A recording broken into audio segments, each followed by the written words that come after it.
Many people believe their salary is too small to change their lives, and that's exactly where one of the biggest financial misconceptions lives. Because the truth is that building wealth doesn't begin when there's a lot left over. It begins when a person learns to give direction to the little they receive. Think about it. Every month, millions of people wake up early, work hard, receive their paycheck, and feel for a few hours that sense of relief. But a few days later, the money already seems to have disappeared. Bills, groceries, transportation, small expenses, one purchase here, another there. And by the time they notice, the month isn't even over, but the paycheck has already lost its strength. This happens so often that many people start to believe that living this way is normal, that there's no way out, that only those who were born with advantages or who started big ever get rich. But that's not how it works. The salary by itself is not the problem. The problem is when it enters your life without a plan, because money without direction is like water in a leaky bucket. No matter how much pours in, it always runs out. But when there is strategy, even a modest amount can start to build something greater. That's why the idea of turning a salary into wealth in 6 months gets so much attention. Not because someone is going to become a millionaire overnight, but because in 6 months, a person can completely change the way they handle money, break free from constant financial strain, and start building a solid foundation. And it all starts with one very important decision. Stop looking at your salary as something that only exists to pay bills and start seeing it as a tool. Yes, a tool. Because your salary may come from your work, your effort, and your time, but its destination doesn't always have to be the same. It doesn't need to arrive and disappear. It can arrive and start working in your favor. Imagine 2 people who earn exactly the same amount at the end of the month. The first uses all the money just to survive and repeat the same routine. The second also pays their obligations, but starts setting aside a portion intelligently, cuts waste, creates goals, and makes more conscious choices. On the outside, it might even look like they have the same income. But on the inside, their financial lives have already begun to follow completely different paths. That's where the transformation happens. Wealth is not born only from how much you earn. Often, it is born from how you organize, protect, and multiply what you earn. And that's an idea many people take years to understand. Some only realize it after a long time trapped in debt, frustration, and broken promises. Others learn early that the secret isn't in looking wealthy, but in building something that grows gradually, month after month. In 6 months, maybe you won't be able to buy everything you dream of. Maybe your reality won't change magically, but your mind can change, your habits can change, your discipline can change. And when those change, money also starts to follow a new direction. Because before wealth shows up in the account, it needs to be born in behavior. So the big question is not only how much you earn today. The right question is, what are you doing with what you earn? Because from that answer comes the financial future of any person. And that's exactly why these 3 steps can change everything. They don't depend on luck. They don't depend on inheritance. They don't depend on winning the lottery. They depend on clarity, decision, and consistency. 3 things that are simple to understand, but powerful when put into practice. Step 1. Stop treating your salary as a destination and start treating it as the raw material of your wealth. This is the first move that changes everything, because most people receive their salary as if it were the final reward of the month. They work, wait for the payment to come in, and when it hits the account, they feel like now is the time to breathe. But without realizing it, they treat that money as something made to be consumed immediately. The salary becomes food, a bill, an installment, an impulse, a reward, a distraction. And so, month after month, the income comes in one door and goes out the other, leaving no sign of growth. The problem with this is that the person keeps working a lot, but without building anything. They put in effort, get tired, solve the present, but don't strengthen the future. It's like someone who carries bricks on their back every day, but never starts building their own house. There is effort, there is sweat, there is dedication, but there is no construction. That's why the first step doesn't begin in the bank account. It begins in the mind. You need to look at your salary differently. Instead of thinking, how much can I spend this month? The question becomes, how much of this money can I turn into a foundation for my future? Notice the difference? It seems small, but it changes everything, because when the question changes, the decision changes, and when the decision changes, the destination of the money changes too. In practice, this means understanding that your salary doesn't only exist to keep your life running today. It also needs to start feeding the life you want to have tomorrow, even if the amount is small, even if it seems like little, even if you think it won't make a difference. It does, because wealth almost never starts big. It starts organized.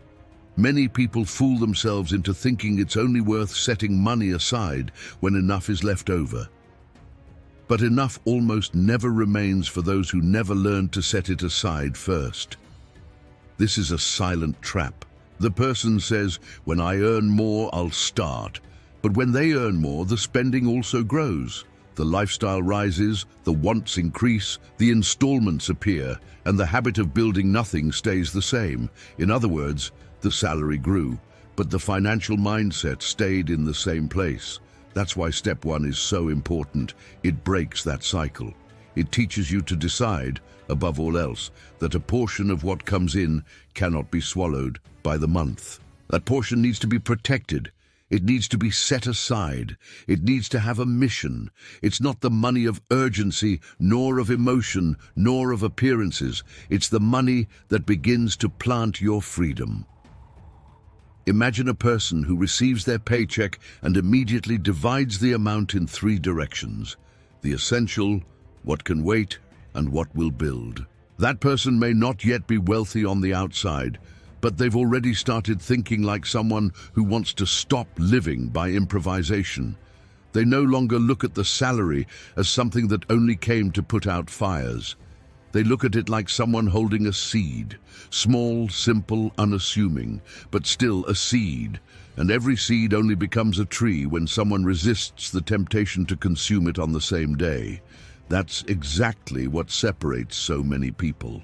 Some receive and consume everything because they can only see the now. Others receive and hold a portion back because they understood that the future also needs to be fed. At first, it might seem almost invisible. It might feel like the amount saved is too small to change anything. But what is growing there is not just money, it's discipline, it's awareness, it's self-control.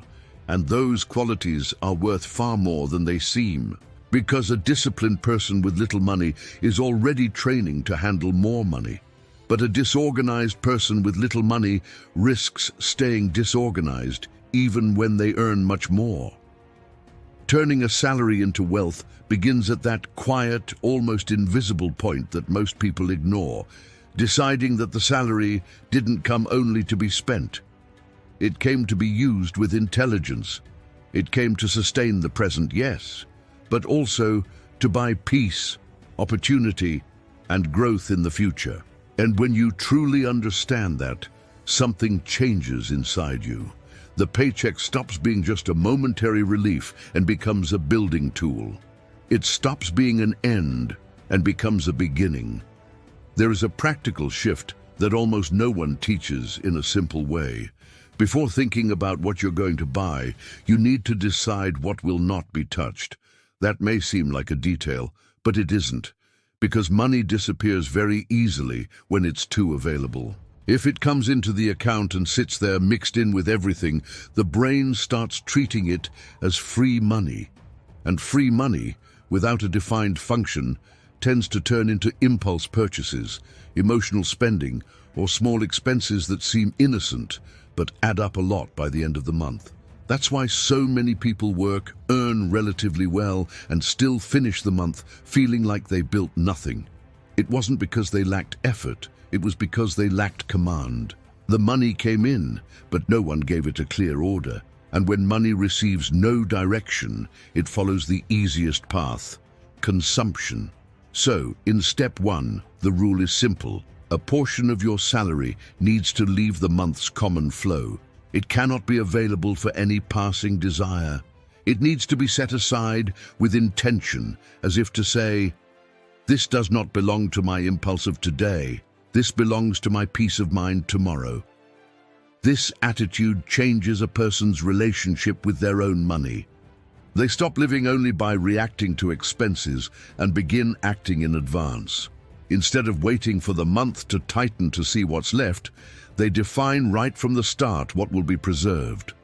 This creates a very strong sense of control, because for the first time, the salary isn't being pushed around by circumstances. It's being guided by a choice. And there's another important point. Many people think that building wealth requires big moves, when in reality, it almost always starts with small commitments maintained long enough. It's not only about saving, it's about creating a new behavior. Because the real power doesn't lie only in the amount set aside, but in the identity being formed. When you start paying yourself first, even if it's with little, you're sending yourself a message. You're saying that your future matters. You're saying that your financial peace deserves space. You're saying that you don't want to spend your entire life living just to sustain bills. And that carries enormous weight, because there are people who have been receiving a salary for years and have never experienced the feeling of watching an amount grow in their favor. Everything that comes in is already committed before it arrives. Everything that lands already has a destination outward. And a life like that grows tiring on the inside, not just from the effort, but from the impression of always running without moving forward. Step 1 breaks exactly that feeling. It is the beginning of the turnaround because it teaches you to interrupt that cycle. Maybe at first there are still bills, tight spots and limitations. Maybe the margin is small. But now something exists that didn't before: intention. And repeated intention becomes habit. Repeated habit becomes results. Think of someone who for months treated their salary like smoke. It came in, rose up and disappeared. Suddenly, that person decides they don't want that anymore. They decide that every time they receive a paycheck, they will hold back a portion, no matter how small, and protect that amount like someone protecting a rare seed. In the first days, it might seem like little. In the first months, it might seem slow. But the most important thing has already happened. The money has stopped disappearing completely, and when it stops disappearing completely, wealth begins to have a place to be born. That's why step 1 is not just a financial tip, it is almost a shift in posture toward life. It teaches that a salary should not be treated like a hurried visitor who arrives only to handle urgencies and leave. It should be treated as a strategic resource, as building material, as something that, in the right hands, can stop being merely income and begin to become assets. It is at this moment that the person begins to mature financially. They understand that they don't need to wait to earn more to learn how to build. They need to learn to build with what they have now. Because whoever learns to give direction to a little is preparing the ground to multiply much more when income grows. And that may be one of the most important lessons of all. Wealth doesn't begin when the salary increases. Wealth begins when the mindset changes. After a person understands that their salary cannot be treated as something only to be spent, they need to face a second truth. Even more important, not every expense carries the same weight. Some bring relief in the moment. Others build the future. Some make you look good on the outside. Others make you stronger on the inside. And this is exactly where many people get lost. Because one of the greatest financial traps of adult life is confusing immediate comfort with real progress. It's very easy to fall into this. The person works hard, feels they deserve a reward, looks around and sees others buying, upgrading, paying in installments, showing off, consuming. Without realizing it, they begin to believe that growing financially means raising the appearance standard. So whenever a little more money comes in, they use it to show some visible improvement. They change something that still worked, buy what impresses, take on installments that weigh heavily, enter into commitments that seem small at first, but that later squeeze every month. And what happens? On the outside, it looks like progress. On the inside, there is still fragility. That's where step 2 comes in with force. You need to learn to see the difference between what takes money out of your pocket and what helps your life become more stable, more secure, and stronger over time. Many people were never taught to think this way. They were taught to pay bills, keep running, work, consume carefully perhaps, but not to classify where money goes with intelligence. And when that clarity doesn't exist, the person spends a lot of time feeding things that don't make them advance. Think about how many times someone buys something not because they need it, but because they want to feel, for a few minutes, the sensation of winning. This is more common than it seems. Sometimes it's not about the object. It's about the emotion. It's about compensation. It's about exhaustion. It's about saying to yourself, I deserve this. And of course, everyone deserves to live well. The problem begins when that deserving becomes an excuse to weaken tomorrow. Money has this silent power to reveal priorities. And step 2 asks exactly for that. Honesty. You need to look at your expenses and ask courageously, is this only giving me quick pleasure? Or is it genuinely strengthening my life? Is this making me more free or more trapped? Is this bringing me closer to stability or just feeding a cycle of short-lived satisfaction? Those questions are uncomfortable, but they set you free.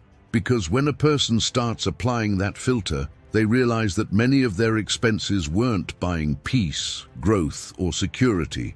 They were buying a feeling. The feeling of reward, of belonging, of status, of relief. But feelings pass quickly, and the installment remains, the habit remains, the pressure in the following month remains. That's why turning a salary into wealth in 6 months requires the maturity to separate two things the world constantly mixes up: what looks like achievement and what truly is construction.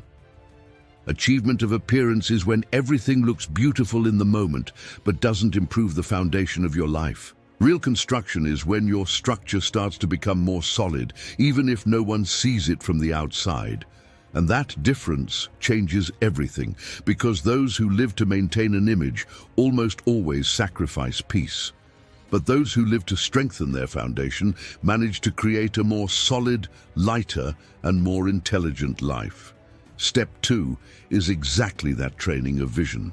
It's learning to look at your salary and decide that it won't be used only to sustain a beautiful version of the present. It also needs to strengthen the structure of your future. This means giving more value to what generates security than to what generates applause. Giving more value to what reduces pressure than to what increases appearances.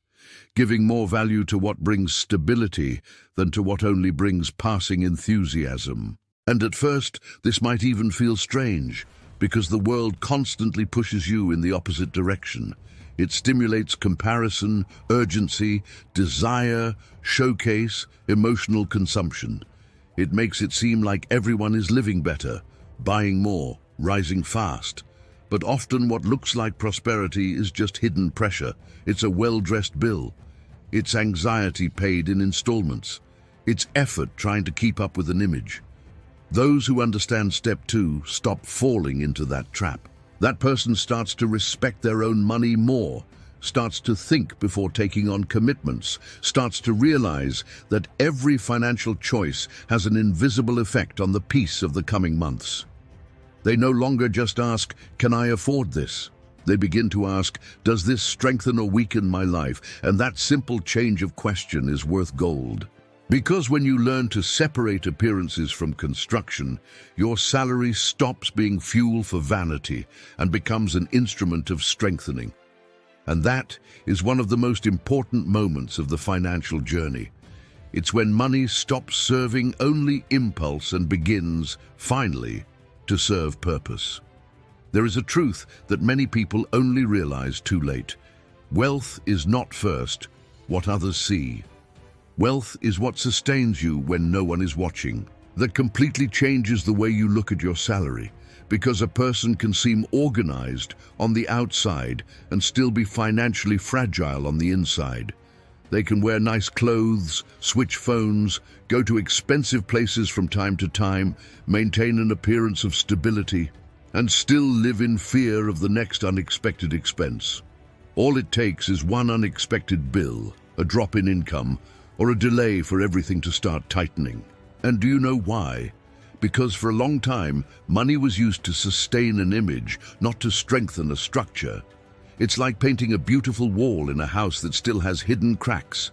On the outside, everything looks fine, but the foundation still needs attention. Step 2 asks for exactly that maturity. Stop using your salary only to feed what appears and start using it to strengthen what sustains. This means understanding that not every good expense is truly good. Some seem harmless, even deserved, but when repeated without awareness, they end up draining the budget's energy and delaying the construction of your financial peace. And here comes a very important part. This is not about living without joy, without comfort, or without pleasure. That's not it.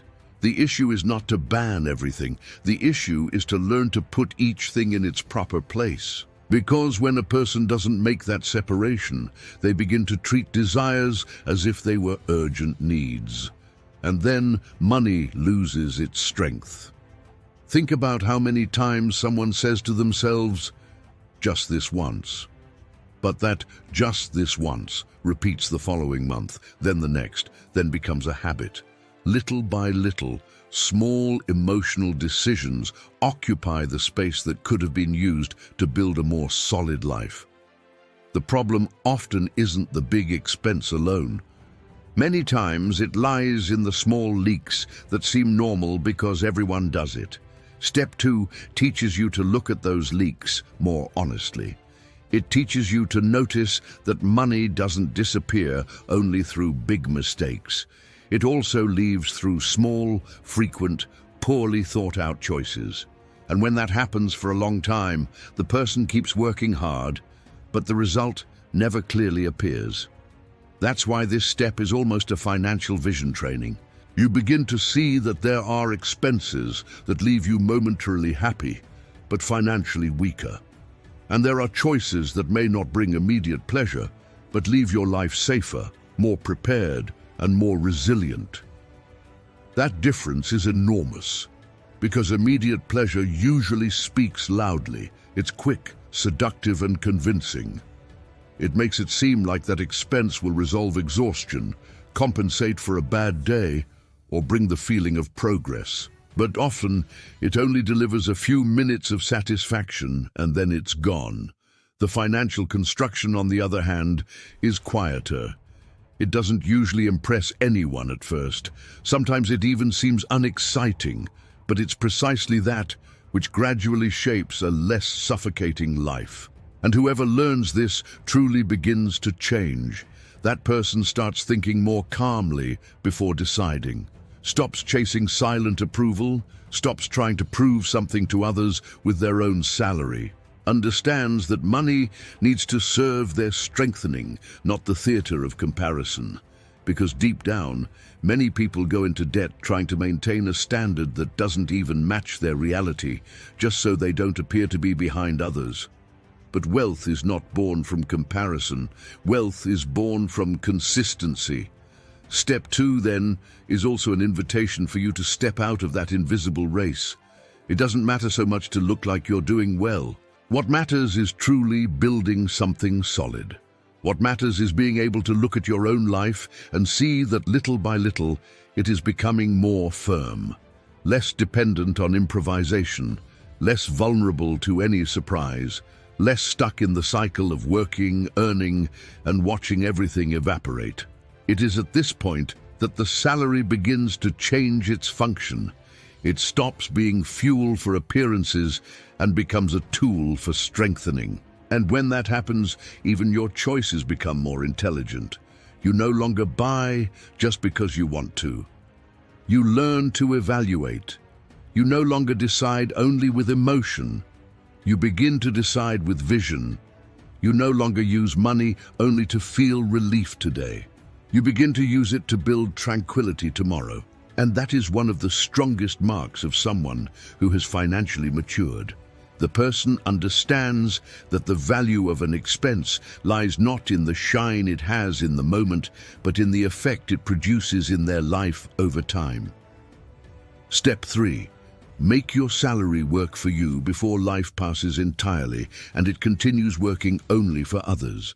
This is the final step, and perhaps the most important of all. Because after learning to treat your salary as the raw material of wealth, and after understanding the difference between appearances and construction, it's time to give money a greater function, to make it begin producing something beyond the effort of your body and your time.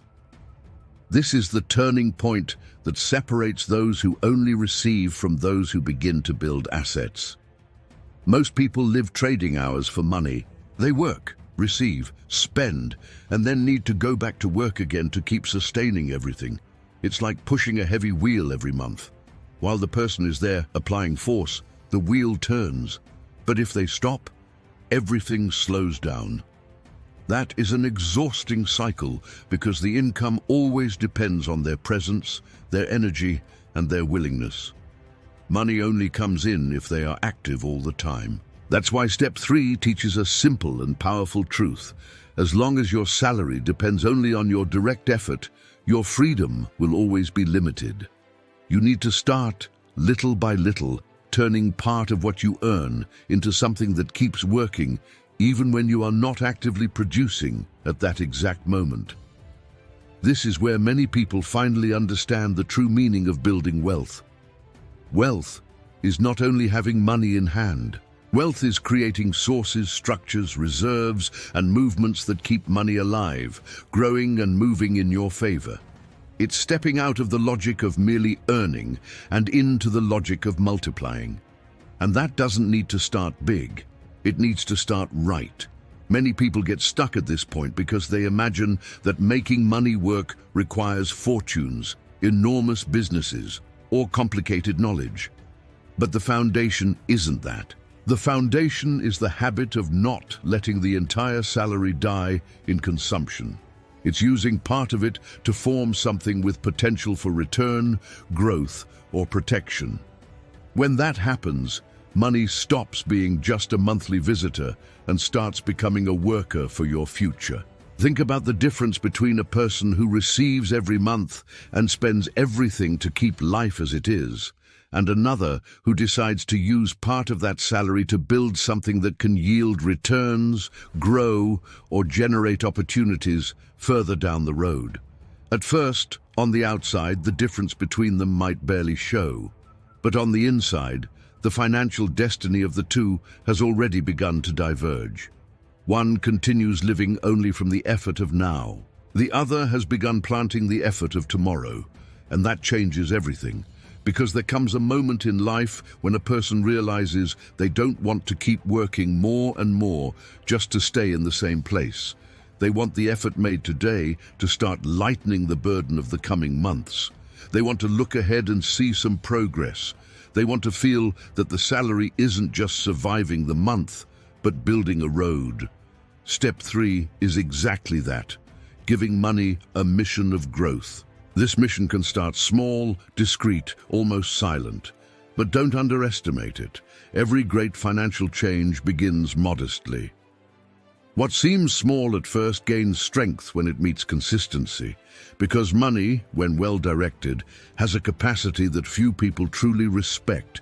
It can accumulate, protect itself, multiply, and over time, reduce total dependence on your work. And notice how the 3 steps fit together.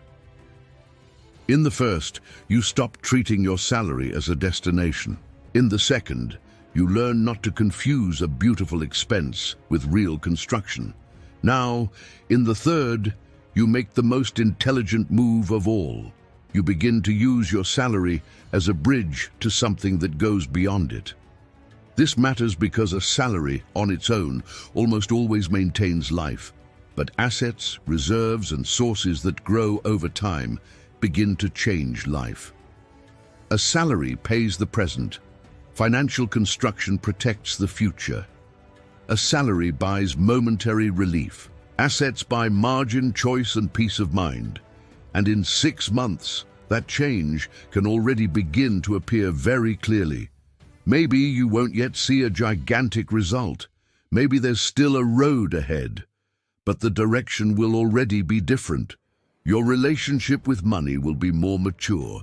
Your decisions will have more firmness. Your financial anxiety may start to decrease. And above all, you will stop being someone who only receives and spends and become someone who receives, organizes, and builds. And that difference is worth far more than it seems. Because in the end, turning a salary into wealth is not a trick. It is a change of behavior. It is a new way of seeing each incoming payment. It is understanding that no matter how small the beginning, it can stop being only income and begin to become freedom. So when the next paycheck hits your account, remember this. It can follow the same path as always and disappear like all the others. Or it can mark the beginning of a new phase of your life. The decision is in your hands. If this content made sense to you, like this video, subscribe to the channel, and share it with someone who also works hard but needs to learn how to make money work in favor of their own life.